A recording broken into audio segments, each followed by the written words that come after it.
नमस्कार मित्रों, हमारे चैनल में आप सभी का स्वागत है। जैसा कि आप सभी जानते हैं कि वट सावित्री व्रत के दिन वट वृक्ष की पूजा होती है, लेकिन क्या आप ये जानते हैं कि वट वृक्ष का महत्व क्या है? भारत के पूजनीय वृक्षों में वट यानी बरगद का महत्वपूर्ण स्थान है। वैदिक धर्म के साथ साथ जैन तथा बौद्ध धर्मों में भी वट वृक्ष का काफ़ी महत्व माना गया है। इसे अमरता का प्रतीक भी माना जाता है। स्कंद पुराण के अनुसार वट सावित्री व्रत ज्येष्ठ माह की अमावस्या और पूर्णिमा के दिन करना चाहिए। गुजरात, महाराष्ट्र और दक्षिण भारत की स्त्रियां ज्येष्ठ पूर्णिमा का यह व्रत करती है।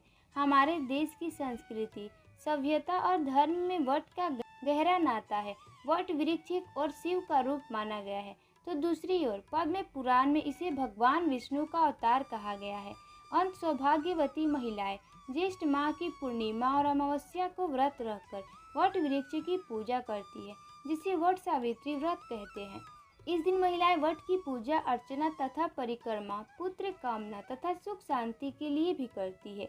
इस दिन वट वृक्ष को जल से सींचकर उसमें सूत लपेटते हुए उसकी 108 बार परिक्रमा की जाती है।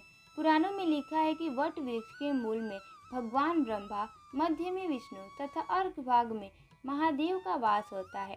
इस प्रकार इस पवित्र वृक्ष में सृष्टि के सृजन, पालन और संहार करने वाले त्रिदेवों की दिव्य ऊर्जा का अक्षय भंडार उपलब्ध होता है। ऐसी मान्यता है कि वट सावित्री पूर्णिमा के दिन पूजा अर्चना करने से सुख सौभाग्य में वृद्धि होती है।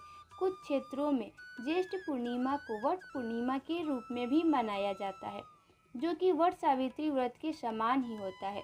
प्राचीन ग्रंथ वृक्षायुर्वेद में बताया गया है कि जो यथोचित रूप से बरगद के वृक्ष लगाता है वह शिव धाम को प्राप्त होता है। धार्मिक दृष्टि से तो वट का महत्व है ही, लेकिन चिकित्सा की दृष्टि में भी बरगद बहुत उपयोगी है।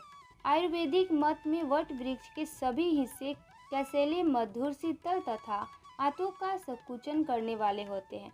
कफ, पित्त आदि विकार को नष्ट करने के लिए इसका प्रयोग होता है। वमन, जहर, मूर्छा आदि में इसका प्रयोग लाभदायक है।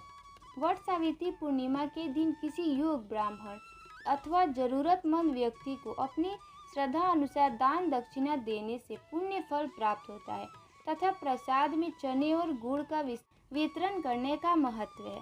आइए जानते हैं सुख, समृद्धि और अखंड सौभाग्य देने वाले वट वृक्ष की धार्मिक विशेषताएं क्या है। पुराणों में यह स्पष्ट किया गया है कि वट में ब्रह्मा, विष्णु एवं महेश तीनों का वास है। वट पूजा से जुड़े धार्मिक, वैज्ञानिक और व्यवहारिक पहलू है। वट वृक्ष ज्ञान एवं निर्माण का प्रतीक है। भगवान बुद्ध को इसी वृक्ष के नीचे ज्ञान प्राप्त हुआ था। वट एक विशाल वृक्ष होता है जो पर्यावरण की दृष्टि से एक प्रमुख वृक्ष है, क्योंकि इस वृक्ष पर अनेक जीवों और पक्षियों का जीवन निर्भर रहता है। इसकी हवा को शुद्ध करने और मानव की आवश्यकताओं की पूर्ति में भी भूमिका होती है। दार्शनिक दृष्टि से देखें तो वट वृक्ष दीर्घायु, अमरत्व की बोध के नाते भी स्वीकार किया जाता है। वट सावित्री में स्त्रियों द्वारा वट यानी बरगद की पूजा की जाती है। इसके नीचे बैठकर पूजन, व्रत, कथा आदि सुनने से मनोकामना पूरी होती है।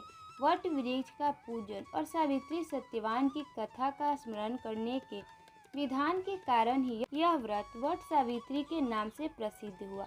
धार्मिक मान्यता है कि वट वृक्ष की पूजा लंबी आयु, सुख, समृद्धि और अखंड सौभाग्य देने के साथ ही हर तरह के कलह और संताप मिटाने वाली होती है। दोस्तों, अगर आपको इसी प्रकार की अधिक जानकारी चाहिए तो हमारे चैनल से जुड़े रहें और चैनल को सब्सक्राइब करना ना भूलें। धन्यवाद।